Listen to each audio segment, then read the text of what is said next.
Okay, so as our machine comes down, it then comes back up. So I'm just going to set this, because obviously, let's just have a look at that. Kind of comes down, and then moves up way too quick. So let's just rump that arm a little bit. Again, it's probably too fast, but just for the sake of this demo, I'm just going to leave it there. But you want to make sure that that is spot on, because we're then going to animate this to line up with that. So if I select my claw dropper, then select my toy, I want to make sure that those keys line up perfectly. So he then goes on to 136. So select him and just pull him up like that.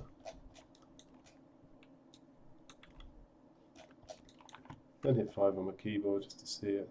And that should line up perfectly. So obviously, if I had done that and I was a few keyframes out, even just a few,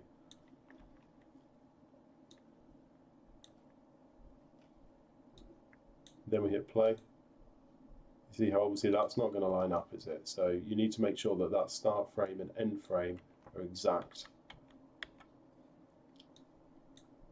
so that we get that kind of in sync animation. Okay, so we might need a few more keys here, so I'm just going to hit 200 to move on to there. So now we're back up to the top, we can start animating our rails again. Just remember though that the animation will go from the last added keyframe. So we need to go all the way along to here and add a keyframe on both rails before we start doing any more animation. So let's go along to there.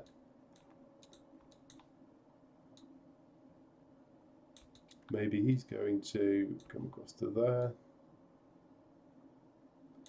Then we select this guy, again adding a key, because we know we don't want it to start motion here. We want it to start motion when this rail has stopped. And we slide that along to there.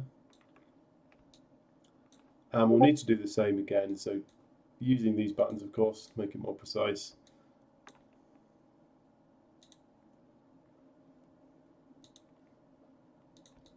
Select our toy, move him with it.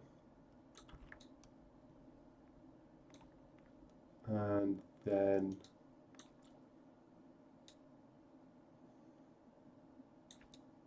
select this guy here and make sure we're on that key.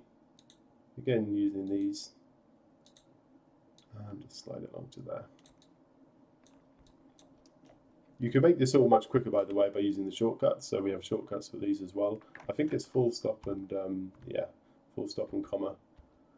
But yeah, I'm just using those to show you which buttons I'm pressing, but the actual shortcuts are just full stop and comma for that. So the ball now moves with that, and then we'll want to animate these grabber arms again. So remember, before you do any more additional animation, just stick a key there, because that's when you want them to start kind of opening. And we will open them all, S. And notice, because we've set up our rotation of our bones when we did the rig, it's so much easier to actually animate it. And then we'll just plop him down like that. So I'm just going to pay attention there. So what I might want to do is just select this key here. I'm going to copy it, and then I'm going to go on a few frames, say to there, and paste. And maybe even a little bit further. One more. And we'll make that drop just a bit slower as well. Definitely slower than that.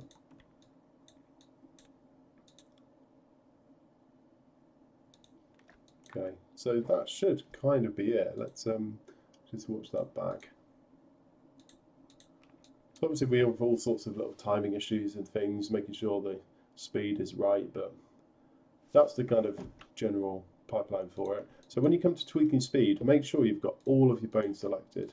Because we made sure that lots of these lined up, like you should be able to, you know, that's our start key, that's where the rail moves to there.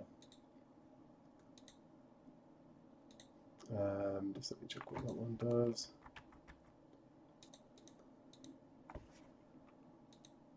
Okay, so that's when the dropper starts moving down, and so on. So you can look at kind of individual clusters here. So you see that's where the second rail finishes moving, and then that's where the dropper starts moving down, and so on. So you can tweak your timing just by learning where each of your kind of sets of keyframes is. It's just you want to make sure you've got them all selected, so when you move, you don't move one thing but not at something else. So yeah, that's kind of it. Oh, we should do the export as well. So yeah, when you do the export, if we just select everything that we need. So we're not going to do the machines. We'll leave the machine in there. We didn't include that as part of the rig. So if we just select everything here, and we want to go to File, Game Exporter, I'm going to add that as a shortcut up here.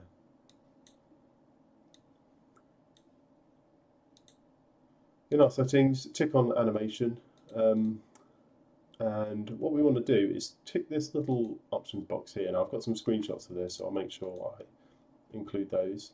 Now hopefully I get this right straight away, because I haven't actually tested this yet. So I like to retain quaternion interpolation, although it shouldn't matter in this case. We'll bake the animation. See, 200 is fine. You can put it down to obviously 190, like where you've got the maximum thing. Hopefully that's kind of it. Okay. We've got animation ticked on, and then we'll choose a file name, and we'll call this floor machine. And then obviously we need to set up an export directory. I'm just going to stick this on the desktop. Okay, so we'll test that out and see if it works.